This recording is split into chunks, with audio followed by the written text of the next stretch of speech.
तुमको क्या लगता था नहीं लौटेंगे? गलत। जब तक तोड़ेंगे नहीं तब तक छोड़ेंगे नहीं। ત્યારે સાથીઓ, આજે આવડી મોટી સરકાર સામે લડવા, એમની પોલીસ સામે લડવા, એમની તમામ તાકાતો સામે, યંત્ર મંત્ર તંત્ર સામે લડવા માટે મને તમારા બધાના સહકારની જરૂર છે। આમ આદમી પાર્ટીના તમામ યોદ્ધાઓ આજે મહેનત કરે છે, ઈમાનદારીથી લોકસેવા કરે છે, પણ એમને સત્તાની જરૂર છે।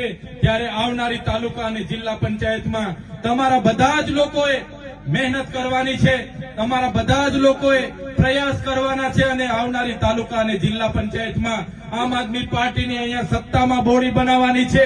એ વિનંતી કરવા માટે હું તમારી વચ્ચે આવ્યો છું। પ્રશ્ન ઘણા છે, સવાલો ઘણા છે, રજૂઆતો આપણે ઘણી કરીએ છીએ, પણ આ ભાજપની તાનાશાહી સરકારના નેતાઓ સાંભળી નથી રહ્યા, આપણા લોકોને હેરાન કરે છે। આગળ આપણા લોકોએ અહીંયા દારૂના હડ્ડાઓ પર રેડ કરી એમને ખોટી રીતે મારવામાં આવ્યા, એમને ડરાવવામાં આવ્યા, પણ એમને ધમકાવવામાં આવ્યા, પોલીસનો ઉપયોગ કરવામાં આવ્યો। પણ આજે ચૈતર વસાવા તમારી સાથે છે। આજે આમ આદમી પાર્ટી, અરવિંદ કેજરીવાલજી, ઈસુદાન ગઢવીજી, ગોપાલ ઇટાલિયાજી, આજે બધા જ અમે તમારી સાથે છે।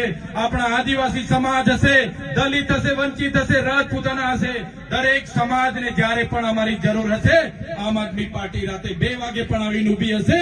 બસ તમારા સહકારની અપેક્ષા અમે રાખીએ છીએ અને એ સહકાર તમારે અમને આપતા રહેજો, એ સહકાર અમને આપતા રહેજો, તમારા આશીર્વાદ અમને આપતા રહેજો, આ જ પ્રકારનો તમારો પ્રેમ, તમારો ભાવ અમને આપતા રહેજો અને આવનારા દિવસોમાં ફરી તમારી વચ્ચે આવીને તમને મળીશું અને આવનારા દિવસોમાં આગળ વધીશું। એ જ વાત સાથે આજે અમને અહીંયા બોલાવ્યા, અમારું સ્વાગત કર્યું, સન્માન કર્યું, અમને તમે શાંતિથી સાંભળ્યા, એ બદલ તમામ લોકોનો હું ખૂબ ખૂબ આભાર માનું છું। ધન્યવાદ, બધાનો ખૂબ ખૂબ આભાર, ધન્યવાદ। જય ભારત।